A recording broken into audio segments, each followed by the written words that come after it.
Live from the Green Room Studios, from the spacious property of Bates Nursery and Garden Center, 3810 Whites Creek Pike, it's the At Home Show with Josh Carey and David Bates.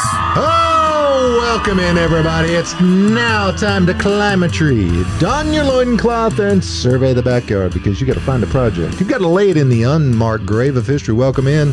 It is the At Home Show. It is a Saturday morning tradition coming to you alive from here in the Green Room Studios at Bates Nursery and Garden Center.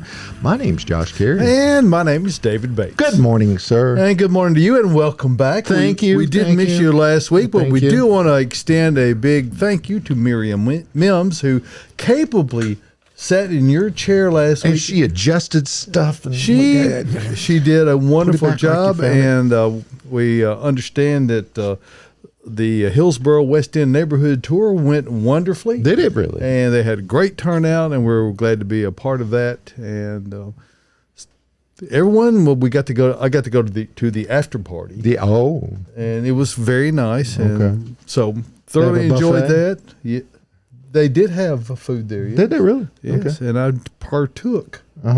So it was all good. So anyway, thank you, Miriam. Station? There was no quiche. No quiche? No, there was no quiche, but there was a lot of good, it's good. Canapes?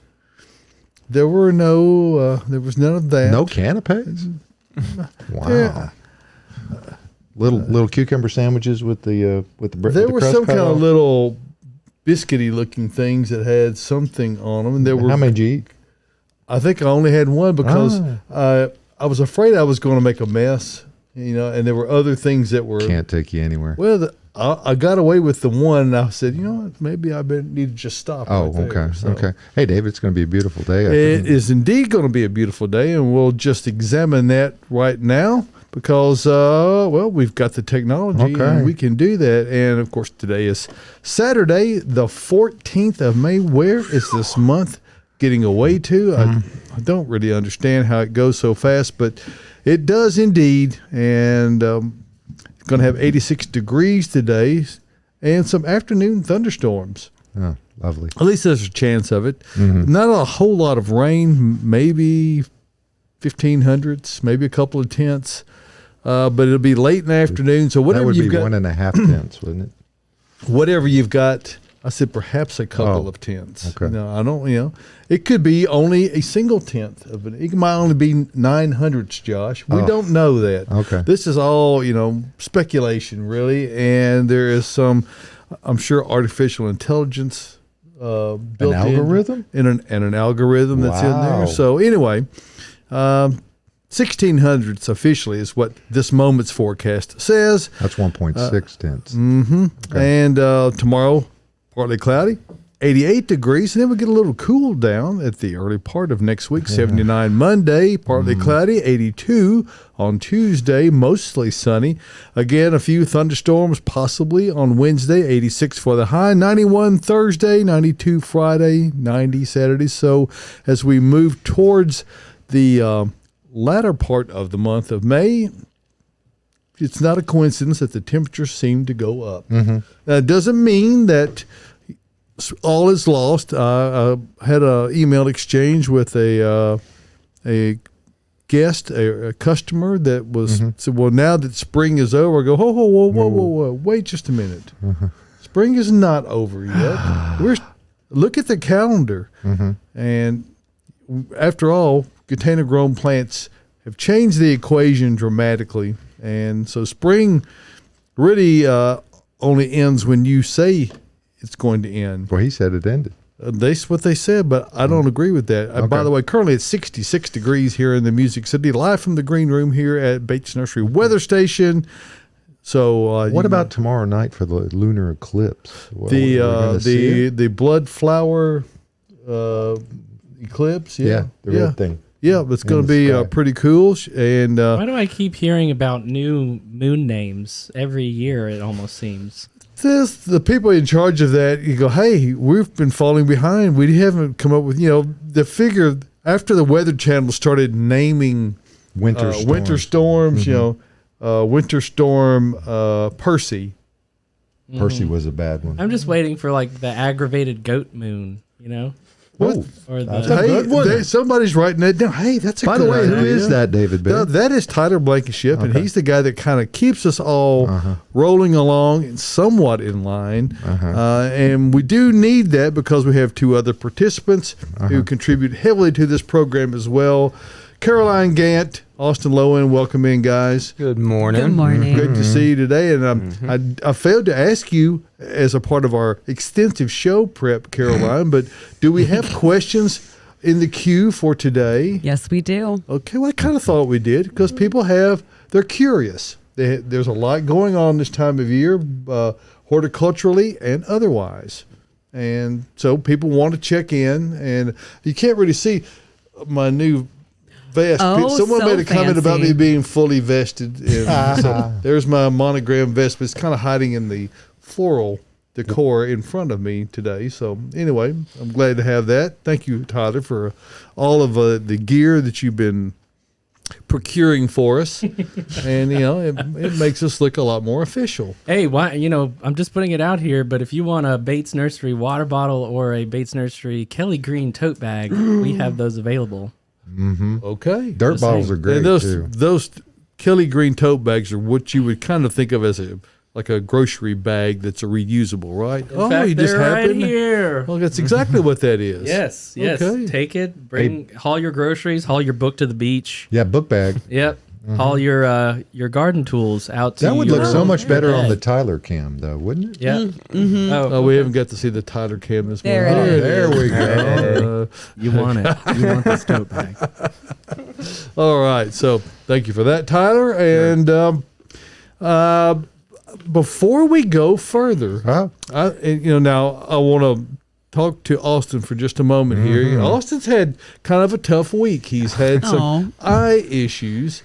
And you may notice, and I'm a guy who's very sensitive to eye issues because I've had my share of them over the last 6 months in particular with a twice detached retina. Now, you don't have anything nearly that serious going on, but you did somehow get some kind of an infection in your eye, and you finally got real prescription drops to help fight that off. Did you not? Yes, Austin? thank God. Yesterday was horrible. I could not even barely open my eye. Twice this week, both eyes have had issues. So I worked in the garden on Monday. That's my day off.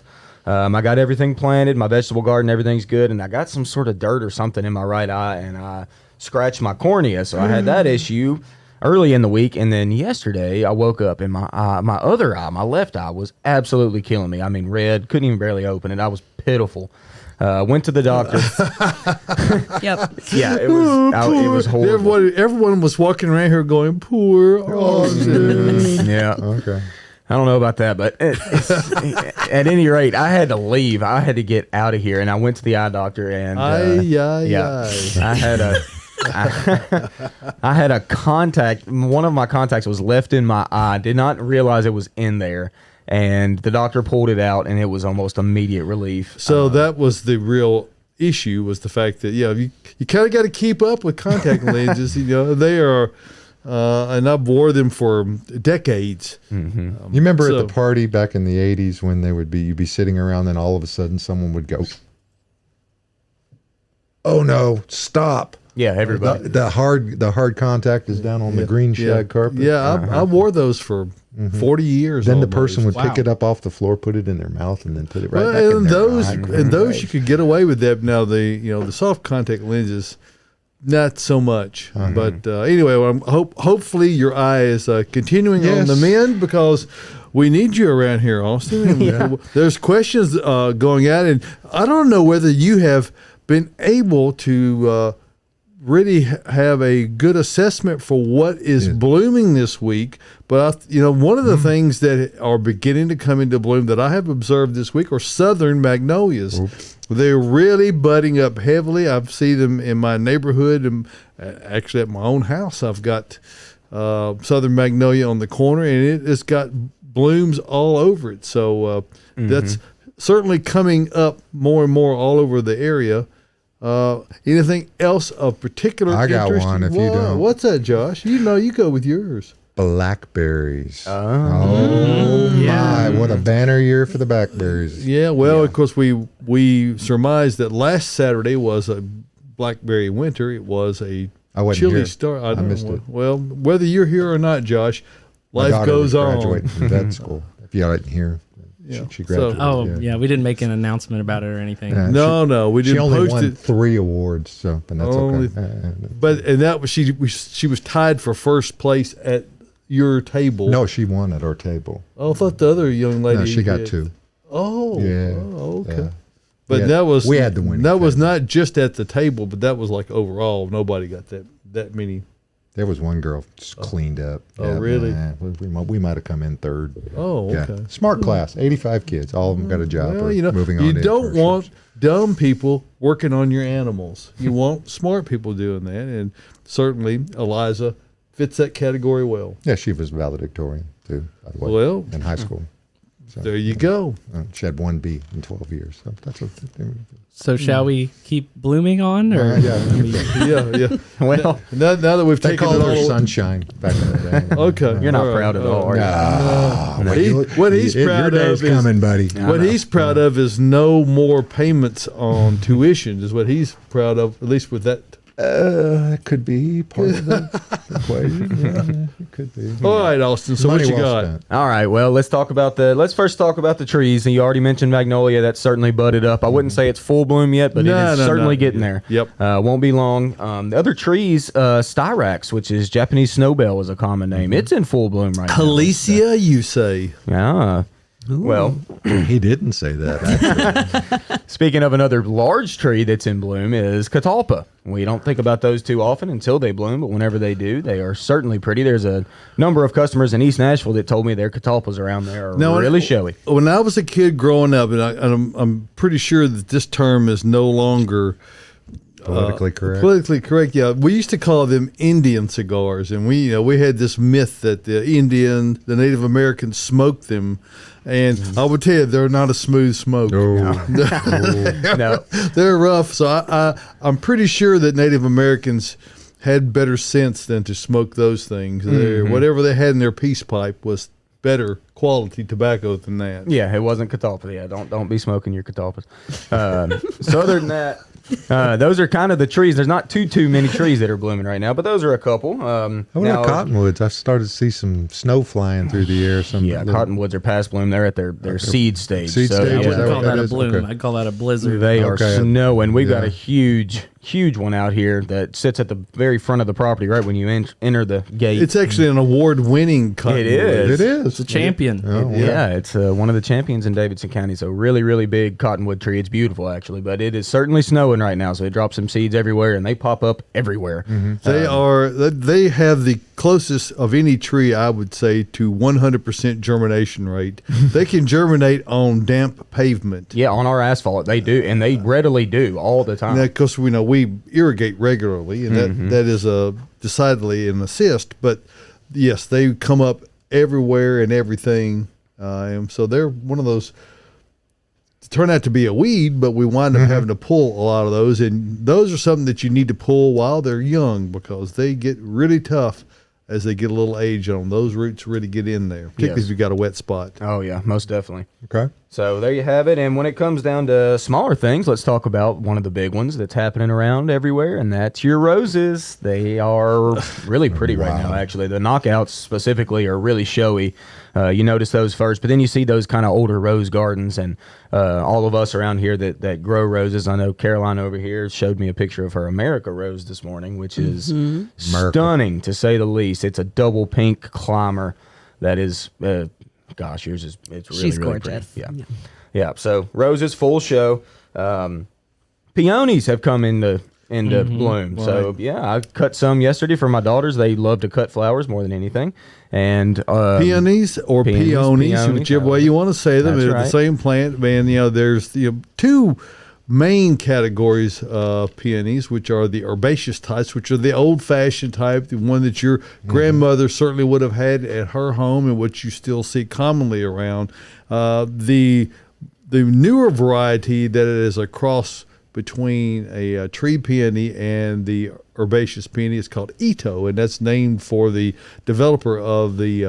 I don't know what Mr. Ito's first name was, but Japanese gentleman who developed many, I think hundreds of varieties, but really struggled to find any that would flower. And tissue culture really made a huge leap in the ability to be able to produce all these different strains and all, and so consequently we have a number of wonderful flowering. And unlike the herbaceous peonies, they are decidedly less susceptible to leaf issues. They are and they don't flop. They require no kind of a grow through or any kind of support to keep them upright, because when the peony flowers They get really heavy. they get very heavy, particularly when they have dew or rainfall on them. So if you don't support an herbaceous peony, they will flop on you. Yeah, most certainly every year. Mine was about halfway to the ground, and that's why I decided to just go ahead and cut it. We put it in a vase, and it's opening up beautifully. And they are a great cut flower. Yeah, they really are. They last a long time. You can cut them early while they're still opening, and they'll finish totally in your vase. So, good one to bring in. Another perennial that is literally my favorite perennial is called Baptisia. And it is in full bloom right now. If you're lucky enough to grow Baptisia, there's yellow varieties, there's blue varieties, and there's a lot of varieties in between. There's And you all can sorts grow of colors. Baptisia even if you're a Methodist. Yes. Certainly, and you should, Yes. because it's a fabulous little perennial. It gets bigger You and don't better have to every be year. a Baptist. If can you were be down a- in Box Springs, it would be Methobapterians, wouldn't it? I think that's Yes. correct. Yes. Thank you, Stephen, for that. Stephen Pippin. Yeah. All right, another one. David, you had written in your email this week about some shade-loving plants, and Caroline decorated yesterday with pretty much all shade-loving Yes, plants she in did. here. And thank I you for did. that, Caroline. You're very Uh-huh. welcome. And speaking of a beautiful shade-loving perennial, Bleeding Heart, Dicentra. That's in bloom right now, and that's a beautiful great little plant to grow. They've got golden varieties now. I've got a couple at my house, and the foliage is truly golden with the red blooms behind it. So really, really excellent perennial to grow for the shade. And you know the Dicentra spectabilis, the original one, is still a tried and true, still widely planted, and it's still a very, very good perennial to grow, and you still find it a lot. Although obviously there's always new cultivars being introduced on everything, because that's how the plant growers make their money, is new introductions. That's one of the ways, anyhow. Yeah, but they like still. getting royalties. That's right. But yeah, that tried and true Dicentra is, it's certainly worth growing for the shade. So good one. It's in bloom right now. A couple of vines that are in bloom. Let's talk honeysuckle. Full show right now. Our native honeysuckle that's all in the woods is blooming. And then also the cultivated varieties that we sell are also blooming right now. So really, easy vine to grow. And then one of my faves that's in full bloom right now all around town is good old clematis. You can't beat it. The blues, the whites, the purples. On a semi-vigorous growing vine. It's not something that's just going to, climb up a tree or anything. It's going to stay kind of in bounds for you. So great for a trellis. A spot behind, say, your shrubs where you've got a tall wall or something and you've got some room.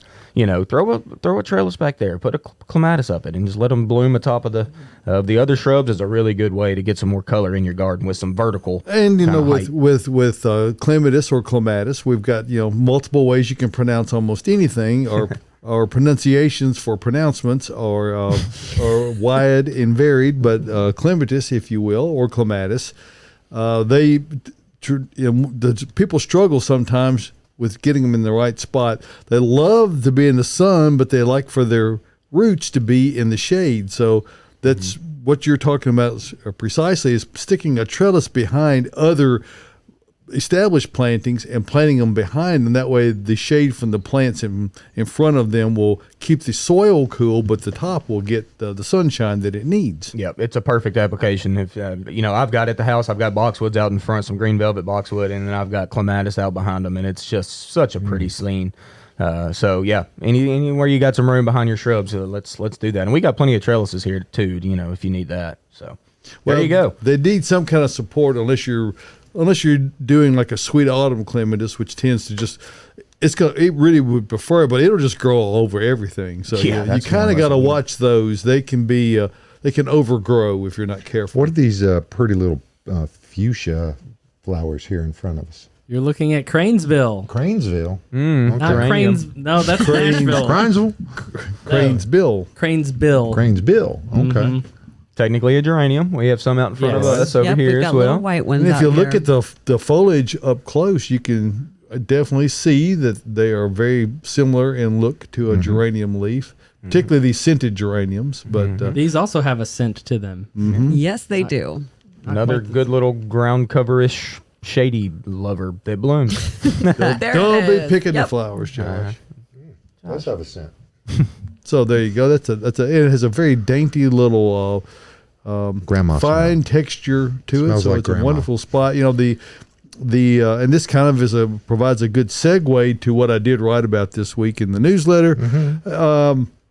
One of the things I wrote about in there was the amount of shade that people have in so many gardens around there. And of course, we love our shade trees, but the penalty for that frequently is that you don't have enough light to grow a whole lot of things. You know, you pretty much knocks 95% of conifers out of the equation. It knocks a great many even broadleaf and a lot of deciduous plants as well. So the palette for shade-loving plants is decidedly more narrow. But what we do here at Bates Nursery to help clarify that situation is to actually have areas that have shade cloth over them. And what you can infer from that is that the plants that are under the shade cloth are shade-loving plants. It's not just an accident. We actually do that on purpose. Wow. The plants need the shade for Wow. one, and it also makes it apparent that these are the shade plants. Now, you can also infer if they're not under the shade, guess what they are, Josh? Sun loving. You are, gosh, she is so smart. After 25 years on the program together, you understand. I can read your mind. So, Austin, let's talk for just a moment about shade gardening and all of the things involved in that. What makes it different than just growing out in the full sunshine? Well, the flowers typically aren't near as showy, okay, for the shade-loving plants. Now, foliage, you can get a lot of cool foliage out there for the shade. There's a number of evergreens that'll live in the shade just fine. There's a number of flowering plants, too.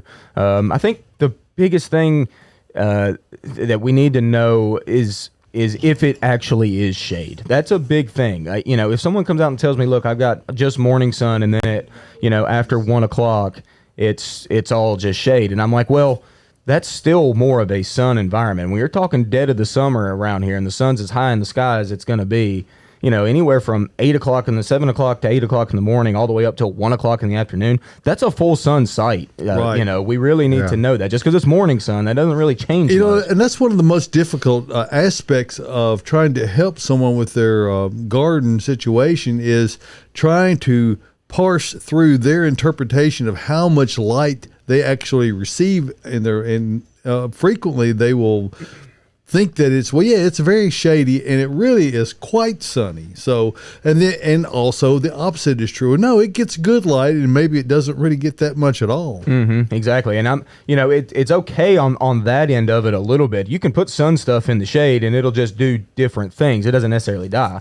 Now, if you put a shade-loving plant in the more sun than what you thought it was, then you're going to have issues and you're going to see them pretty quickly. So that's the thing. If we need to really know if you actually have shade or if you don't. So, take time during the day and just kind of observe, be outside all day if you can, and just observe where your sun's at and let us know. If you're getting 4 to 6 hours of direct sunlight, that is going to be a full sun site. I don't care if it's shady in the afternoon or not. 4 to 6 hours is going to be, we need to get you some sun plants out there. So, and we got them. God, we got so many.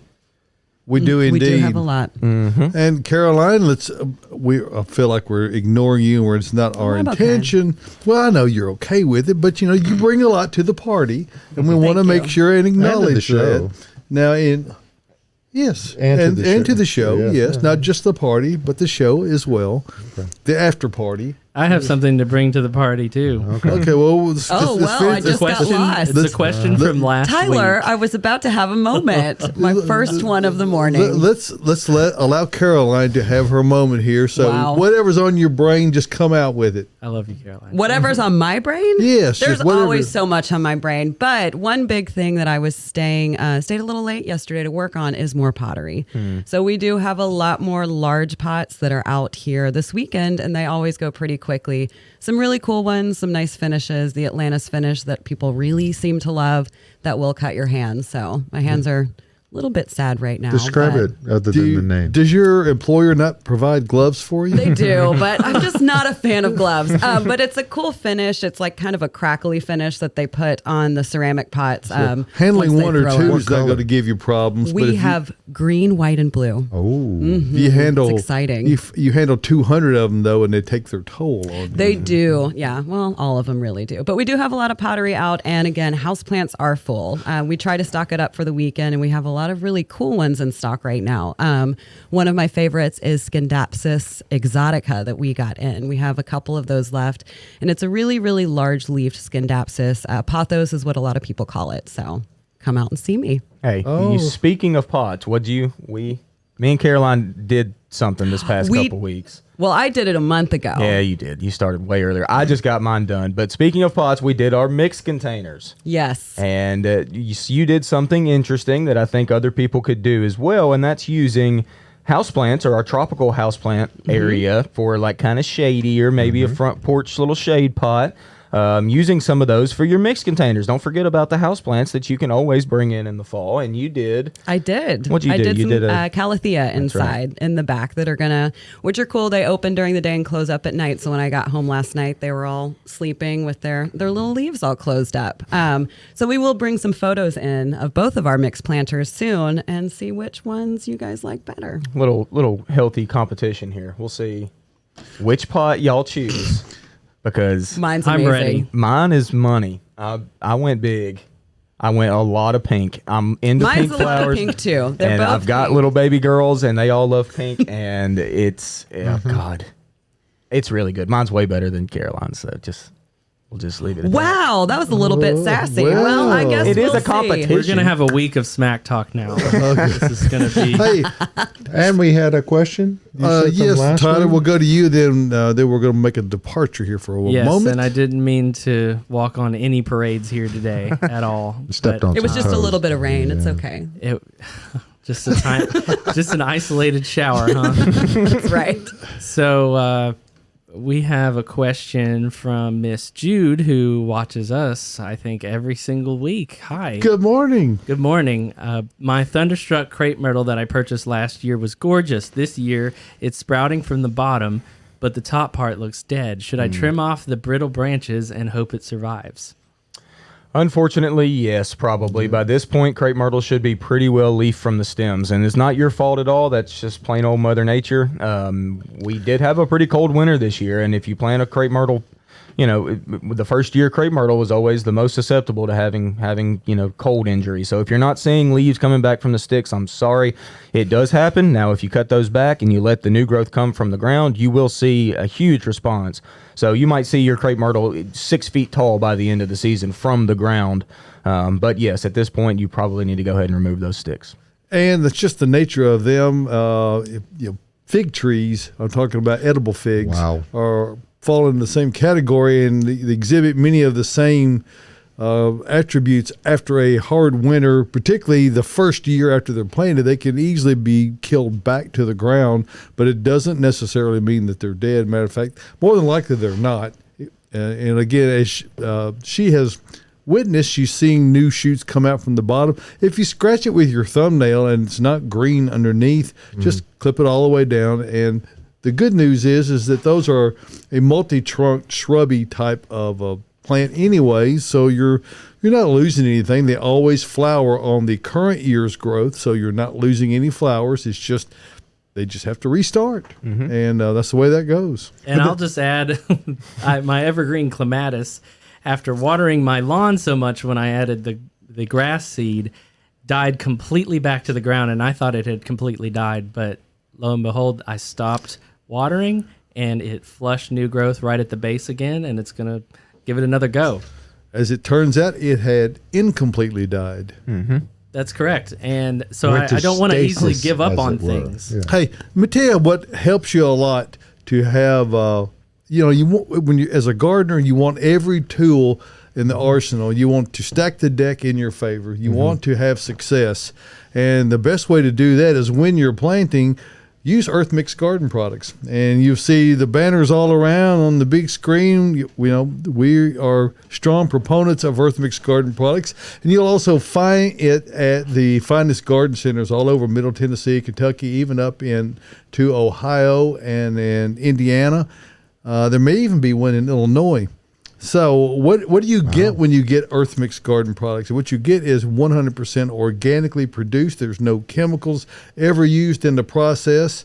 It is the best things that Mother Nature provides, and enhanced with the things such as mycorrhiza fungi, both endo and ectomycorrhiza. Better get them both, man. Yes, both of those, and humic acid. So what you get are products that are naturally fertile. They enhance the growth of plants, and it doesn't matter which of the products you're using, all follow the same rules. So you might find that in Caroline's World and Proganics it's really a good product. She's even using some Supernatural as a top dress for some tropical plants. She's had really good results on that.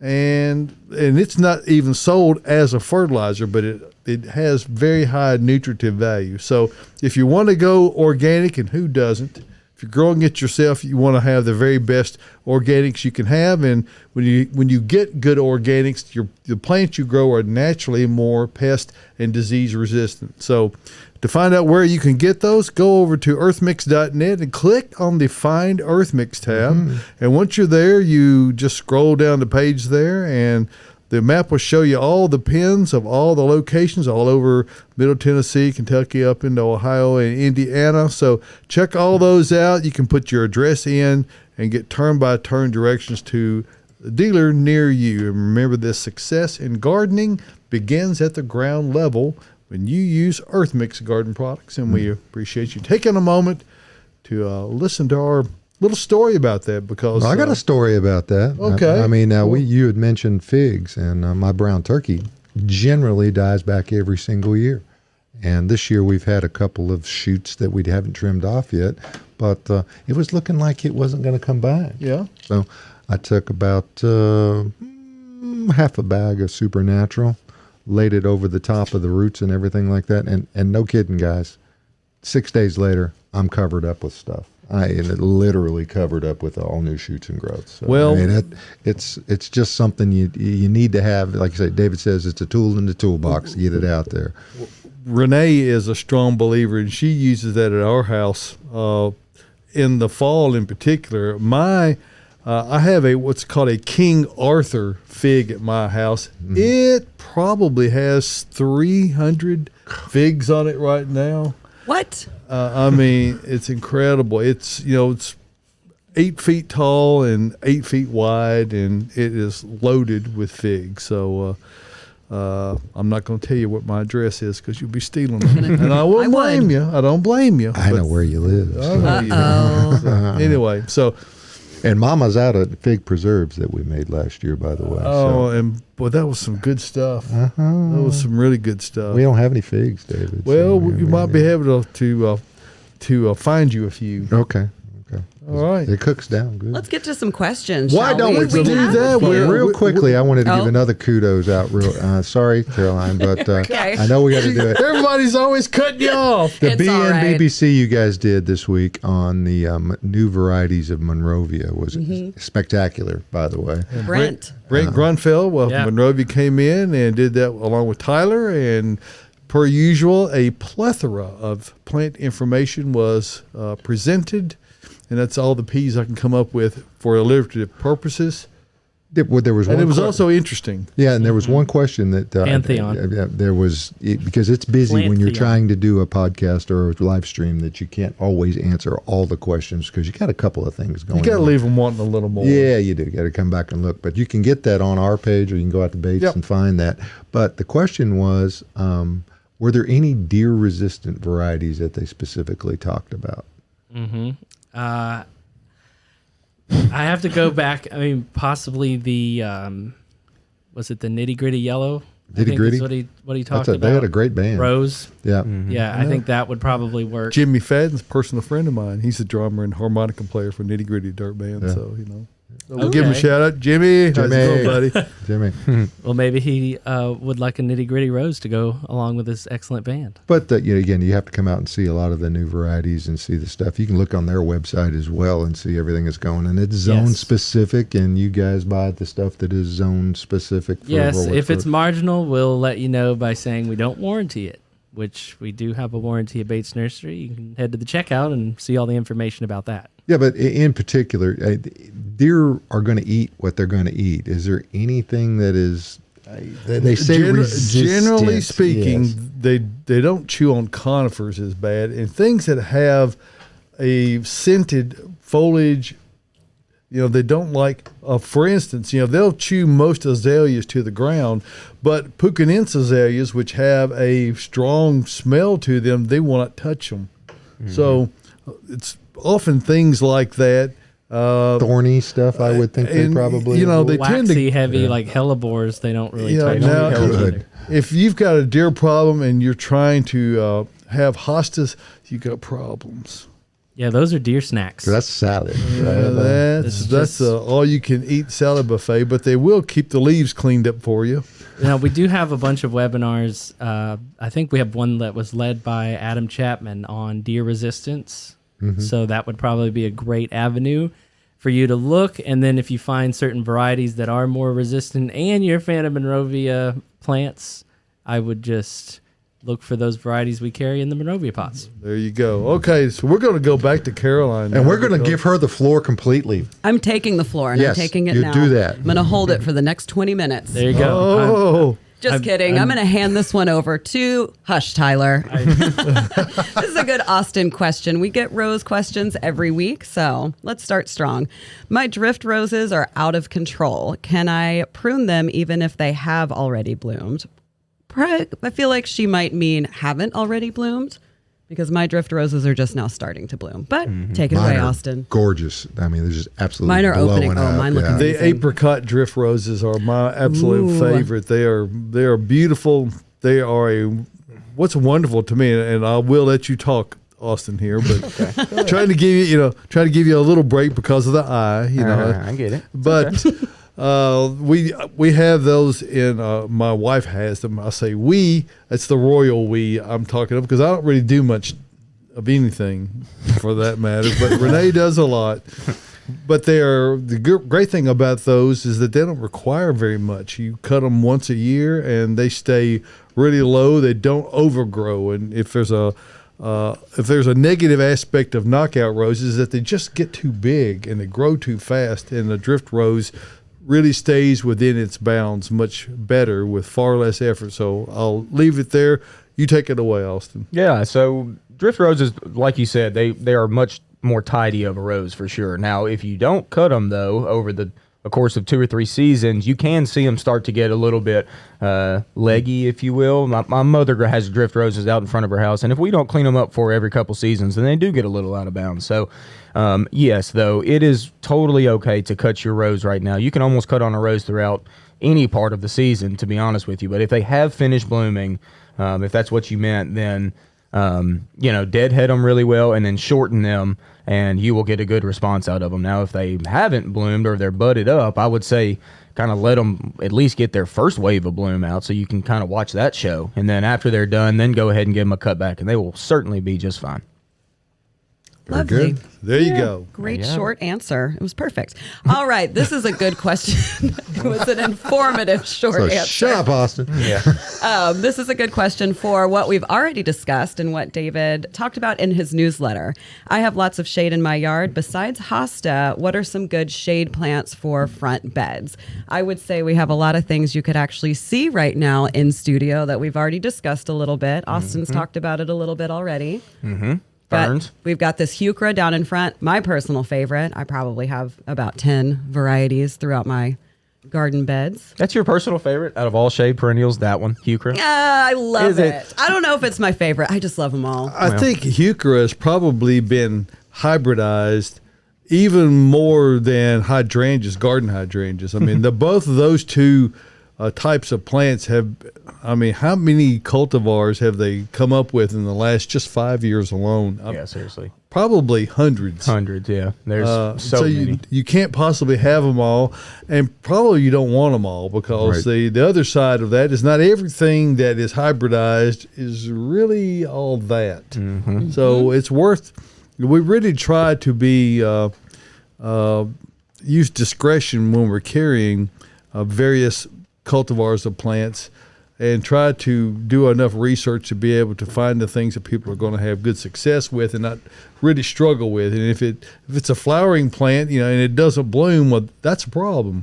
So certainly with heuchera, while they do flower, are mostly about the foliage. They have Is that wonderful the bronze one here that's in front of us as well? and That's there gorgeous. are a Yeah. great many beautiful, and really, and you touched on this earlier, Austin.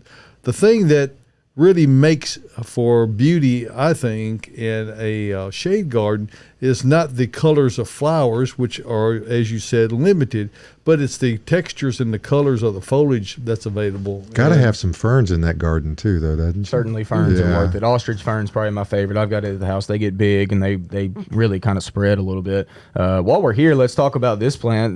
This is a steel bee. It's a really good shade. So what happens when you have a lot of shade a lot of times is that you also have a moisture problem. So a real shady spot can tend to stay a little wet. This happens a fair amount. So for us, horticulturally, finding a shade-loving wet spot plant is a little bit tricky. But if you're willing to use a kind of lower growing flowering plant, a steel bee right here really works perfect for that. It can handle a wet spot and it can handle heavy shade and still bloom these nice, beautiful either pinks or reds or whites or purples atop of this foliage. So it's going to bloom from the bottom up as those, or is that just It happens just to be shoots the way that? it just shoots the spikes up out of the top. And Yeah.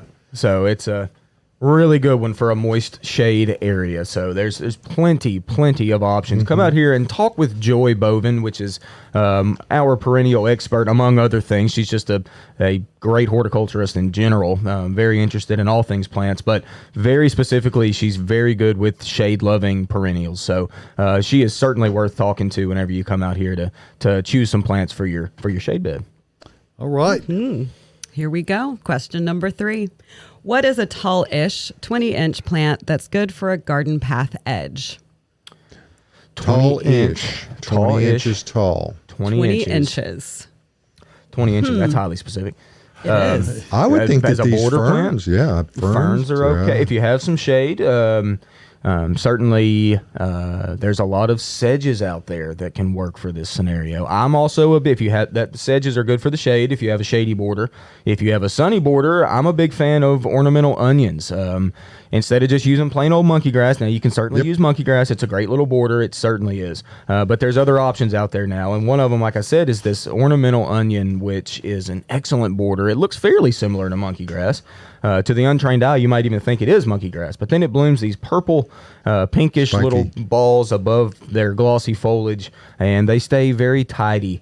An excellent front border plant for that. And great at coming back year after year. Oh, without a after problem. year. The ornamental Oh, onions yeah, are yeah. so tough and strong. So I've got them in my front bed. They border literally the whole front of my whole bed, and I've got probably 15 of them in a row, and they're kicking. They're looking I good. bet those rows are real straight. And I will. Straight as an arrow. I'll chop them up. I'll take some of the chive and chop them up and put them in salad and on top of your baked potato and stuff. Yeah, I like mean, that it tastes too. just like a regular Yep. onion. I mean, there's really Yep. no difference. But They the blooms are they're cool. they're beautiful. Yeah, they're really nice. So there you go. Okay, let's get one more in. Best plant taller for a bedroom that is difficult to kill, LOL. So people come in a lot of times, they say, what plant would be best for my bedroom, my living room, my bathroom? It's hard to tell if we don't know what kind of sun that room is getting. You could have a bedroom with no windows, or you could have a bedroom that is all windows. But my top suggestion for that Are you is suggesting the plants don't care what you're doing with that room? They're more Correct. They're more about how They're- much light is available. they're more about the light. Okay. They need to know about the egress requirements if they're in a bedroom, though, David. Yes, Mm-hmm. all right. Okay. So what I would suggest, if you still don't really know your lighting, or you're getting a gift, something that's going to be hard to kill, Sansevieria, snake plant, mother-in-law tongue. Those can handle really, really low light to high a lot of the times they can handle some direct light. I don't want so, my mother-in-law in the bedroom, though. Well, that might just be, I don't know. Yeah, that's just what I But was that is a thinking. great one. It's hard to kill unless you're an overwaterer. You can just stick it in that dark bedroom or bright bedroom, and it's probably going to be just fine. Don't overwater it. Dracaena as well, which actually is now Sansevieria is classified as a Dracaena. So they're pretty much the same plant, just different look. And they do get pretty tall. And again, those can stand very, very low light to high light. So You know, that is what I would suggest. I think botanists get bored every Really? now because they want to reclassify things. You know, they keep wanting to. We don't want it over there anymore. We want it over here, and I guess they want to feel like they're needed. And maybe that's That's exactly I think- what it is. Gotta Hey, keep that grant money coming back. Hey, we all want to feel needed, and especially all of us here at Bates Nursery and Garden Center. And we want to talk to you about what all we do here, and maybe what makes what we do a little bit different than what you might find elsewhere. And number one, it's selection, and we have a selection of plants that I think is unrivaled in Middle Tennessee. And to complement that, we have a depth of expertise in our staff that I don't think anyone else can compare to. Nope. If you want, Austin mentioned Joy with regard to perennials. She's also very Natives. big on natives, Yep. and she's worked extensively to expand our palette with native plantings. If you're wanting tips in your landscape situation, if you've got a shade spot, hey, maybe you haven't gotten your vegetable garden planted yet. I talked about that in my newsletter this week as well.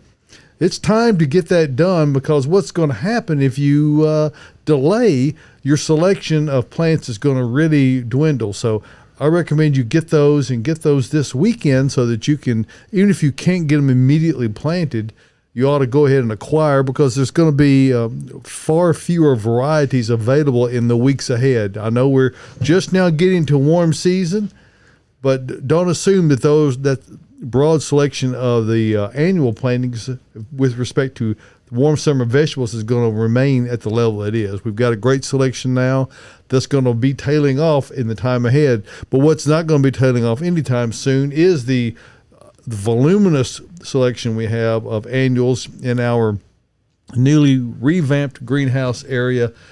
You name it, pretty much we've got it. And with no matter if you're talking about shade or sun annuals, we've got both of those. We also have, of course, great selections of those in perennials as well as shrubs and trees. And you can always tell which one is which, because the shade plants are under shade, Josh. Really? Yes, that's the way that works. Nabbit, that's good planning. So we really go to take a lot of effort to make sure that we have a great selection. No matter what your landscape situation is, we can take care of it at Bates Nursery and Garden Center, where we're celebrating our 90th year of business, our Emerald anniversary. Very grateful to say that my grandmother started this business in the height of the Depression back in 1932, and that still amazes me that she was able to do that and be able to have success at it. And I'm just trying to not screw that up. Well, you've done so good so far. So she laid a great foundation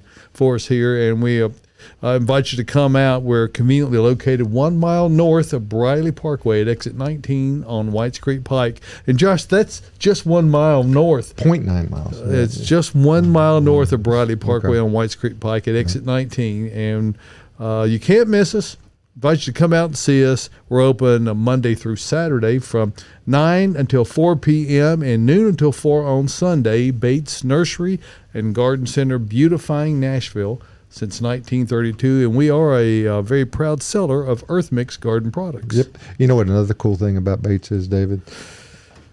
What, Josh? Well, let's just say you're looking for a columnar evergreen shrub. Okay. Okay. Lots of places have got the little ones, the 3s and the 2s and the little small ones. Yeah. You got the 3s, the 2s, the 5s, the 7s, and the great big honking ones too. Well, Yeah. we really try to have the numbers of which, for instance, Emerald arborvitae Yep. is a commonly used screening plant. But when you're doing a screening, it takes a bunch of them. So we just got 300 of those in last week, and we still have a good supply of those. So if you're looking to do a longer area, chances are we can take care of that and help you find enough of those that are going to match and really give you the look you're. Well, and again, wanting. folks that don't deal with this stuff on a daily basis, they say I need something that's about 5 feet tall. Well, if you need something that's 5 feet tall, don't forget that the pot is where that part's going in the ground. Right. Well, Okay. and when You know, we're take the pot describing, off, of course. when we're describing our plants, and this is worth distinguishing between. Tropicals are the only exception. If you're describing a tropical plant, it includes the container because you're not going to be putting those in the floor likely in the house. No. So those do include the That pot. would be cool, But though. everything else, if you're describing the height of it, the pot height is excluded. So, if you see something that appears to be 6 feet tall, it's probably only 5 feet tall. Right. Yeah. So just be mindful of that. Bring your rule with you in case you're curious, and you can Or do like verify I it. did and stand Tyler next to a 3. Yeah. Okay, so we can see exactly how big I'm it all was. over the website, by the way. Yes, he for is. scale. I'm an instrument. He's there for scale only. So, But you pick him, and then you put him beside the 3, and then you go over by the 5, and then you go over by the 7, and you don't have that person making the decision with you.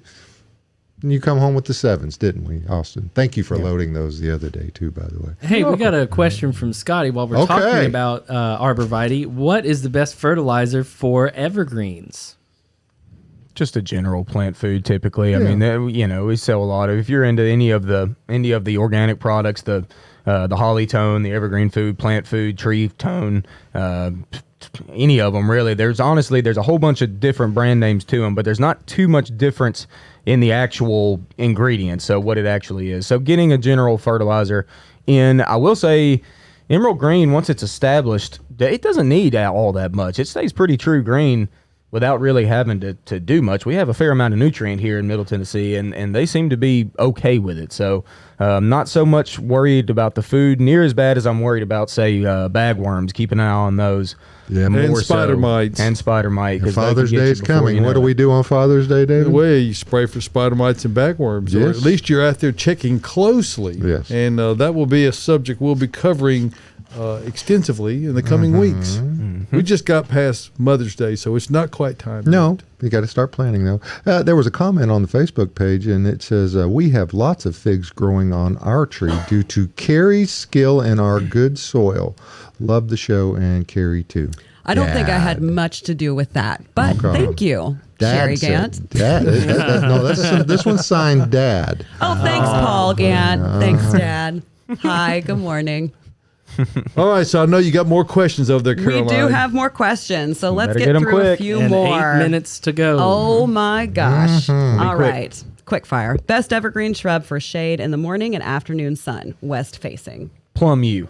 All day. Cephalotaxis are great. Cephalotaxis is a great plant. Good space filler plant and an excellent plant to put in for a bigger area, and then you can build around it. And there are a number of different growth habits available. Some spread, some grow upright and columnar. And we, if you see behind Tyler there, and possibly behind me as well, yes, there are golden types also. Will they have berries? Those usually don't berry up. no. Sometimes they do, but But- most of them don't. But if they did have them, you don't want to eat them. No, No, no, you no, don't. no. Yeah. All right. But they're pretty. Perfect. All right. Good tree option for bright sun and bad draining soil. So I'm assuming moist soil if it's bad draining, I guess. So Sounds we're right. All right. Those well, are all the words I have. There's some big three. The big three: willow, weeping willow, certainly, river birch, hence the name. Can live in a wet spot just fine. They grow very, very fast. Dawn redwood and bald cypress come to mind. Those are deciduous conifers, which are pretty rare and pretty cool. Dawn redwood may be my favorite tree that we have. So certainly worth growing. There's golden varieties of it and Really? dwarf variety, weeping varieties. And they grow fast and they get huge. They get huge, So yep. you really need to. I've seen them. People errantly plant those too close to the house. They need to be probably 25 feet from the house at least. At And least, the power yeah. lines. Oh yeah, nowhere near power lines. Give Dawn Redwood plenty of room to grow. So if y'all ever get a chance, go to the Ellington Ag Center. Yes. And just drive up onto their campus. They have the champion of our whole state, the biggest Dawn Redwood in the state, and it is, last I checked, was 136 feet tall. Holy Probably more like 140 to 145 now. So if you ever get a chance, you've got to go see that specimen. It is impressive. It is impressive. It was planted a long time ago, but it's gorgeous, absolutely gorgeous. The biggest tree in our state. All right. Amazing. I'm going to have to take a trip to see that. Yep. Okay. I want to move my Katrina rose. Can I cut it all the way back to the stem? If so, when can I do it? Typically during dormancy. Right? We talk about this each week, but if you can wait until the fall, until it drops its leaves totally, that's whenever it's got the least amount of stress involved in moving it. So if you have to move it and you just can't stand it where it's at and it's got to be done, then hey, you got to do what you got to do, and you got to do it now.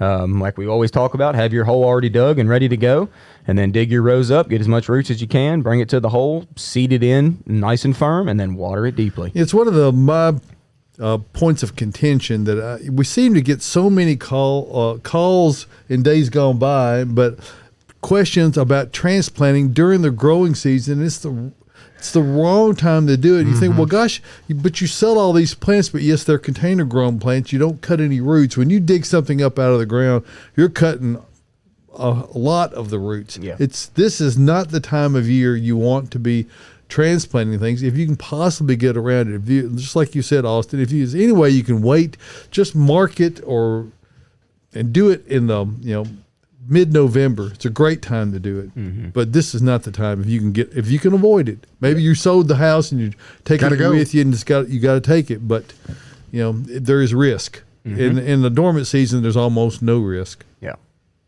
All right. Plus, the new owners probably won't notice it being gone if it was in the winter time. Maybe. Yeah, possibly. Okay, here we go. I think my rose has rosette. Uh-oh. Is it a lost cause, or is there something I can do? Dig it up. Unfortunately, Throw it yes, it away. is a lost cause. I mean, it'll stay up sometimes for 2 or 3 or 4 seasons, even with rose rosette. But what you see is a slow decline. Nasty looking too. Yes, it's very gnarly. If you're seeing that gnarly growth, if you think you've got it, you probably do, because it's a very specific looking virus, and it is a virus. So there's not anything we can do to change that. So. And if you get mites and those mites go to your other roses, they're going to carry that virus over. So get it out of the ground and be done with it.